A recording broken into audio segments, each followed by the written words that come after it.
Hi, I'm Perry Atkinson, General Manager here at theDove. Hey, check out our other videos and check out our website at thedove.us. Rich Swingle is our guest today, and this is an individual with quite a diverse background. He's been in a lot of movies, he's visiting Oregon, and we're going to talk about the Olympics.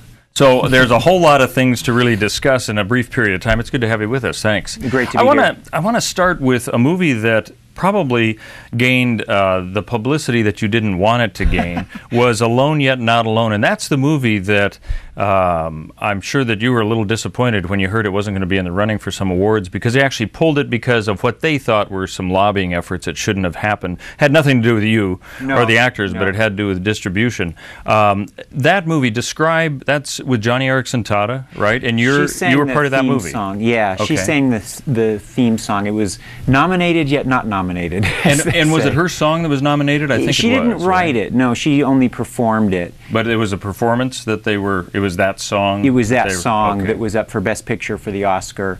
Yeah. And people were pushing to get it unnominated from a bunch of different directions. They said that it wasn't properly advertised. It has to be released in the year before the Oscars. It has to be advertised at a certain level. And they proved that it was released, you know, in enough time in that year in 2013 and had enough advertisement. So they kept coming at it from every angle they could until finally they knocked it out. Hollywood Reporter, a very secular newspaper, had an article on all of the songs. It was just an article on all of the songs that were nominated for Best Song. And at the bottom they had a little survey, and Alone Yet Not Alone had way over 80% of the popular vote. Really? So, yeah, so it was a real shame. Well, and also, as I recall, what the lobbying efforts were for the person who was trying to promote that part of it all was not anything that anyone else hadn't done. It almost reminds me of the movie For Your Consideration, which is almost what happens in Hollywood, right? Where they say, hey, here's something that we'd like you to listen to and tell us whether you think this would work for your voting. Yeah, right? Pretty much. Basically what Bruce Beresford, the writer, one of the writers of the song, did was he sent out a note to, I think, 79 of his friends kind that of were an email type nominators. Thing, right? It was just an email, just saying, I didn't want you to miss that my song was on here. It wasn't vote or else, it was just wanted to make sure you didn't miss it. And that seemed to be some sort of a reason why they kind of hit well, when they called him up, he asked, why are you taking this away? Yeah. And they said, we can't tell you. I mean, he'd been a part of the nominating team. He'd been a governor for his part of the Oscars.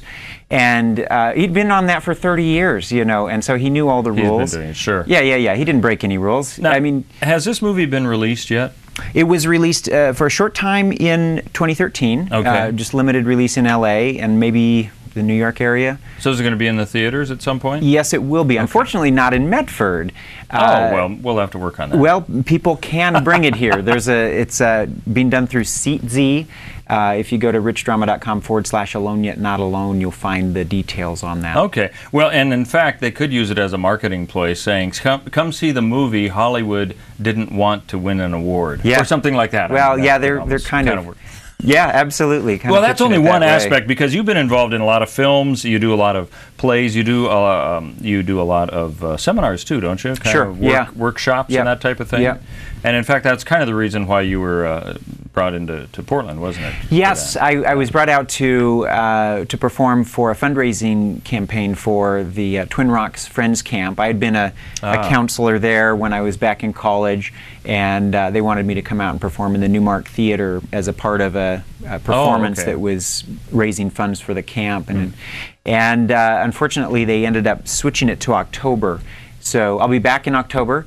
But for now, I'm hanging out with my family here in Medford. Well, in the minutes that we have, I want to talk about something that doesn't necessarily have to do anything with films or anything like that. However, there may be a little bit of acting that went, and you'll have to tell me about it. We covered a lot of what was happening at the Sochi Olympics. Yes. And we knew that there were a lot of, we Skyped a couple times with some ministries who were there talking to some of the people who are going there as participants of the Olympics, as well as those who were just fans of the Olympics and were there to get a seat, and how they were telling them who Christ was as much as they could that way. You were actually one of those who were there kind of doing that, is that right? Absolutely, yeah. We brought a team of 13, and we performed on the streets of Sochi, in the Olympic Park, and up at Krasnaya Polyana, up where the mountain sports were taking place.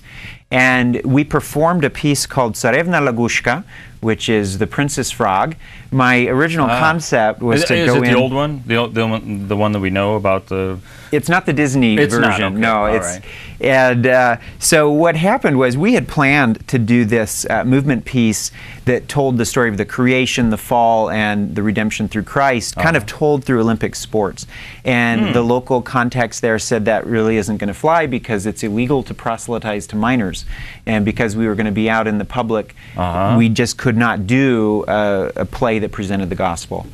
And very sad, but also the crucifixion is rather violent, and doing something that was violent at the Olympics was maybe not a good idea. Oh, yeah. So they challenged us to find a Russian folk tale that we could bring to life and just strike up conversations with people afterwards, hand out Olympic pins that had the gospel on it.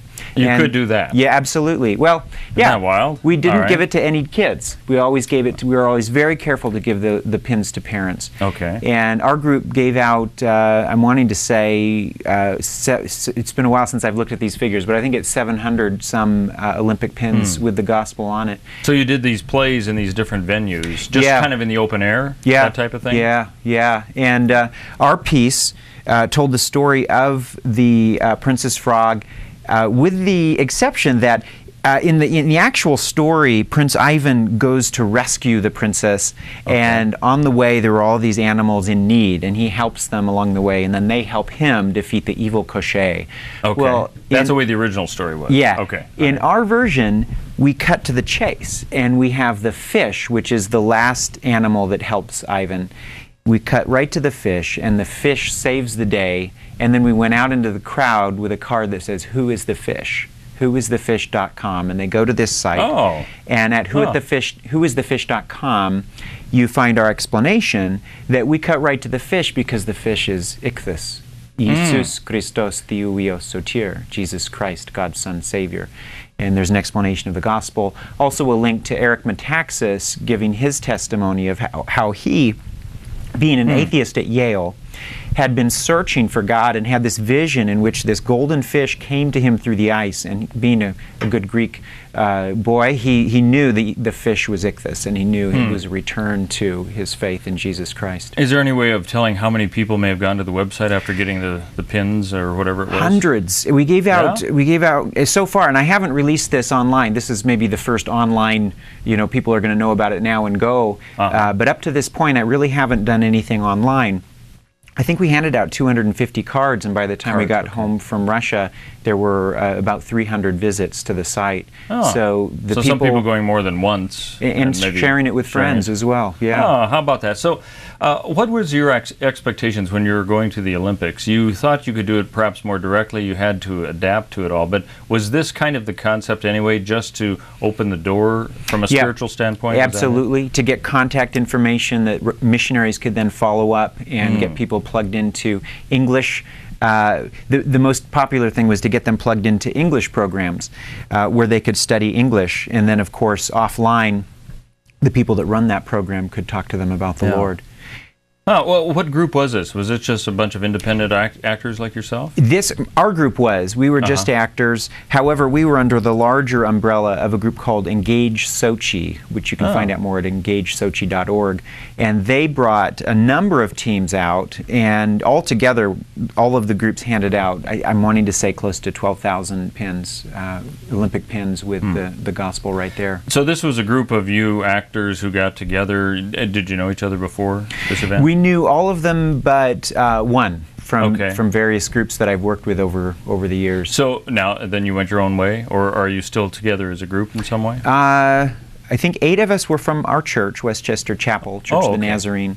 3 were from Masterworks Festival, and all 3 of those are coming back to Masterworks this summer, next month, in just a couple of weeks.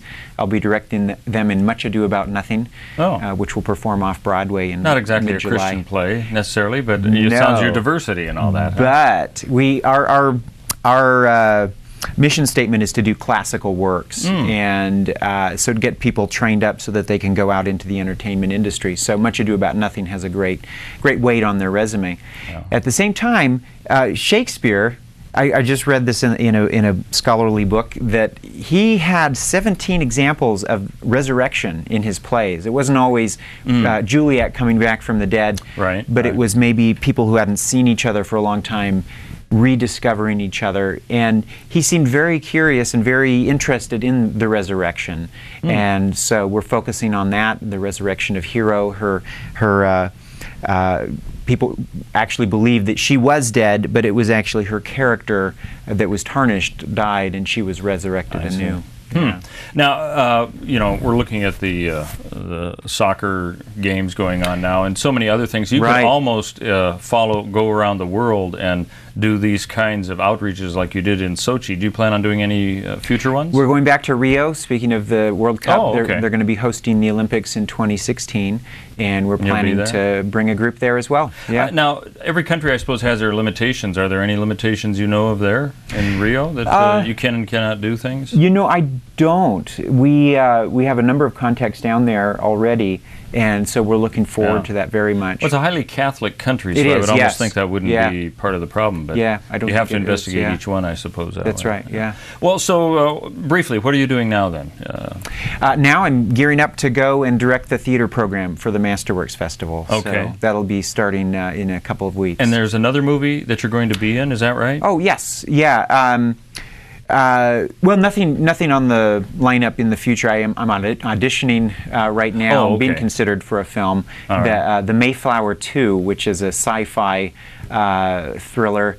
Wait, the Mayflower 2 is a sci-fi? Yeah, basically. I have to look for that one. Well, basically, the world is at a state where people are being moved off of their farms into urban centers so the government can keep them safe. Sure. And basically, they leave the planet to escape religious persecution. On Mayflower 2, the spacecraft. I got it. And settle on Mars. Well, you'll have to tell us if you get in on that. That'd be great. I sure will. In the meantime, Alone Yet Not Alone, I just want to go back to that. Is that out on DVD yet? Not yet, no. But we should look for it if we can't get it at the theater then. That's correct, yeah. And you have a huge role in that? It's actually, it was reduced. It was reduced. Oh, aren't they all, though? Yeah, well, the producer came up to me. I was watching it at the San Antonio Independent Christian Film Festival when it was screened there, and the producer came running up, Rich, I'm glad I saw you.